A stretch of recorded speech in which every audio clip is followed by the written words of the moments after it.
Salve Maria, se você ainda não me conhece, eu me chamo Gustavo e nós estamos aqui no canal fazendo um curso sobre os 4 temperamentos à luz da nossa fé.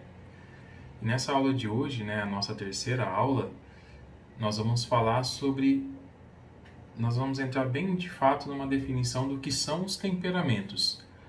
Mas antes disso, eu já peço para você deixar o seu like e se inscrever no canal caso você ainda não seja inscrito e compartilhar esse vídeo com seus amigos, com seus familiares, nos seus grupos aí de WhatsApp, Telegram, para que esse conteúdo possa chegar ao maior número de pessoas possível, ok? Vamos lá. Os temperamentos, eles nada mais são do que inclinações, tendências que brotam de uma pessoa a partir da sua fisiologia, da sua biologia, daquilo que é hereditário. O temperamento, ele vai ser como que uma herança. Nós vamos poder olhar vários casos de filhos que têm um temperamento muito semelhante aos seus pais, ou pelo menos o do pai ou o da mãe, quando não, um temperamento semelhante ao dos avós. Geralmente os temperamentos não vão muito além disso, A semelhança entre os temperamentos não vão além dessa segunda geração, que é o caso dos avós. Então você pode ver que uma criança, ele vai ter um temperamento muito parecido com alguém da família, seja com um dos seus pais ou talvez até dos seus avós.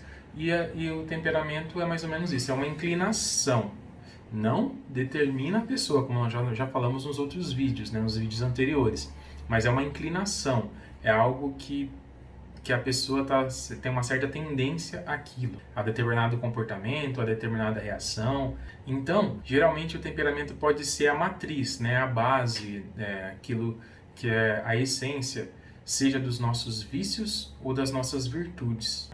Quando nós falamos de uma pessoa irada, a ira em si, como nós vimos no vídeo passado, não é algo ruim. Pelo contrário, a ira, quando bem direcionada, quando bem usada, ela pode ser um combustível, para que a pessoa saia da sua zona de conforto, da sua acomodação e possa dar passos, de crescimento na sua vida espiritual, por exemplo. Uma pessoa inconformada com a sua situação é uma pessoa irada com a forma que ela se encontra. Então, a partir de então, ela começa a dar passos, ela começa a buscar situações para sair daquilo e assim crescer espiritualmente. Então, falar de temperamento, é falar da nossa constituição fisiológica, da nossa herança, da nossa genética, muitas vezes, do nosso próprio corpo.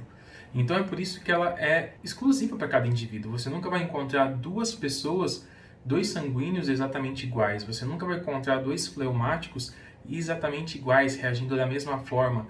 É por isso que eu reforço, não fique apenas com esses testes de internet que a gente vê por aí tanto hoje, porque eles são muito superficiais para determinar de fato se o seu temperamento predominante é aquele, entendeu?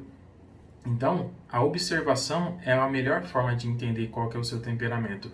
Você se observar. Eu não sei se você já fez isso. Caso você já tenha feito, deixe aqui nos comentários. Qual é o seu temperamento? Você já conseguiu perceber algumas características do seu temperamento?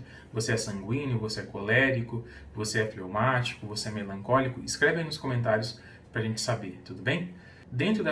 Agora que nós já sabemos que os temperamentos são como que uma inclinação que brotam do nosso íntimo, nós não temos assim tanta interferência externa nos temperamentos, porque é algo que é inato, já nasce conosco. Santo Tomás de Aquino, ele vai dizer, até eu separei aqui para a gente ler junto, ele vai dizer a seguinte frase no seu comentário à Ética a Nicômaco, de Aristóteles, É um livro de Aristóteles, Santo Tomás de Aquino está comentando, e ele faz o seguinte comentário a respeito da virtude natural. Santo Tomás de Aquino vai comentar o seguinte: os hábitos, os costumes das virtudes e dos vícios parecem existir de alguma maneira em certos homens naturalmente. Com efeito, alguns deles, já desde o nascimento, parecem ser justos, temperantes ou fortes por causa de sua disposição natural, por força da qual se encontram inclinados aos atos das correspondentes virtudes. Ou seja, Santo Tomás de Aquino percebe nessa obra de Aristóteles lá atrás já tinha percebido que parece que algumas características da personalidade de uma pessoa já nascem com ela, elas já apresentam essas características desde as primeiras idades. Uma pessoa que geralmente é mais sensível, né, a alguma coisa, alguma situação, parece que ela já é assim desde pequena. Uma pessoa que é mais egoísta, gosta de ter tudo para ela, não consegue dividir muitas coisas, ele vai dizer que isso também parece que vem desde as primeiras idades. Então, Aristóteles já tinha percebido isso, e Santo Tomás de Aquino, quando fala da virtude natural, ele vai citar Aristóteles falando dessa predisposição quando você observa duas crianças que receberam a mesma educação, o mesmo os mesmos tratamentos, foram educadas da mesma forma, mas ainda assim há coisas que são distintas entre elas. Enquanto uma criança consegue ser mais sóbria, mais temperante e consegue se satisfazer com um ou dois biscoitos, parece que a outra não se satisfaz enquanto não vê o final do pacote. E assim, são crianças, são irmãos que foram educados, receberam o mesmo tratamento, passaram pelas mesmas experiências ali nas primeiras idades, mas já despertam em si comportamentos e reações completamente distintas um do outro. Então, isso mais uma vez vai reforçar o que nós já falamos nos outros vídeos, que o temperamento é algo inato. E nós já falamos, né, que algumas pessoas têm aquela tendência, aquele desejo de querer ser como os anjos, né? Eu vou deixar até o card aqui em cima para você poder ver essa aula, caso você não tenha visto ainda, que são aquelas pessoas que querem arrancar os sentimentos da sua vida, né? Ah, não, eu não quero sentir mais nada, eu não quero sentir raiva, eu não quero sentir... Existem sentimentos, sim, que nós precisamos trabalhar para sermos pessoas melhores, mas o sentimento em si, como por exemplo, a ira em si não é um pecado, né? Agora, o que é pecado é o que eu faço a partir do momento que eu sinto a ira. Isso não é ruim, até porque Deus quer te santificar a partir dessa ira. Deus quer te fazer santo a partir dessa ira. Um exemplo muito clássico da ira na história da igreja é o de São Francisco de Sales. São Francisco de Sales, ele é o patrono da moral e ele, por muitos anos, sofreu com a ira. Pessoas muito próximas dele, depois da sua morte, vão dizer que a mesa de estudos dele, onde ele estudava ali, te deixava os seus livros e tudo mais, a parte de baixo da mesa tinha várias marcas de arranhões, várias lascas, né, que foram arrancadas pelas unhas de São Francisco de Sales. E eles vão dizer que, assim, que essa era a forma que ele encontrava de não explodir. De muitas vezes ele tinha vontade de responder a pessoa, e ele se sentava na sua mesa, colocava a mão embaixo dela e cravava as unhas ali na mesa e arrancava lascas de madeira para controlar a sua ira. Foi a forma que São Francisco de Sales encontrou para trazer ordem àquilo que estava desordenado na sua vida, que era a ira, né?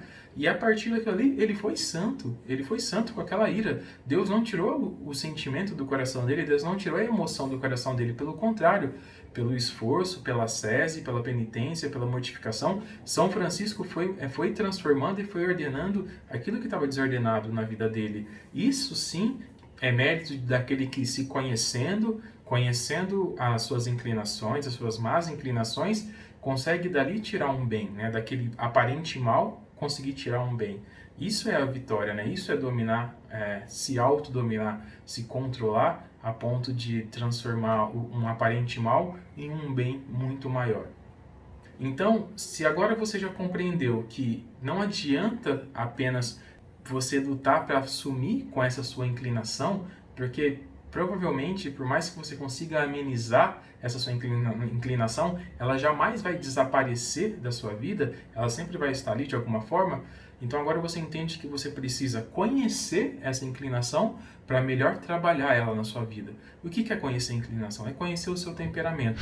A partir do momento que você conhece o seu temperamento, que você consegue trabalhar o seu temperamento a seu favor e a favor da sua santificação, você consegue não mais ser dominado pelo temperamento, mas dominar essa sua inclinação. E se você consegue transformar a sua ira em algo bom, como um combustível, como nós já dissemos, aquilo que aparentemente poderia ser motivo de queda se transforma em motivo de reerguimento. E dali sim consegue nascer um homem novo, uma mulher nova, dessa vez não mais inclinado pelas más tendências, mas sim renascidos do Espírito, capazes de fazer coisas novas e grandiosas como os vários santos da nossa igreja fizeram. Nas próximas aulas nós vamos entender exatamente o porquê da divisão dos temperamentos, por que eles são divididos dessa forma, por que são 4, por que não são 8, não são 6, não são 9, e assim por diante, nós vamos conseguir entrar cada vez mais no temperamento. E você não vai precisar mais de testes para saber qual que é o seu temperamento. Você se observando, você se conhecendo, vai entender. E a partir de então nós vamos crescer cada vez mais nesse caminho de santidade. Muito obrigado a você que continua conosco nesse curso e Deus abençoe. E até o próximo vídeo.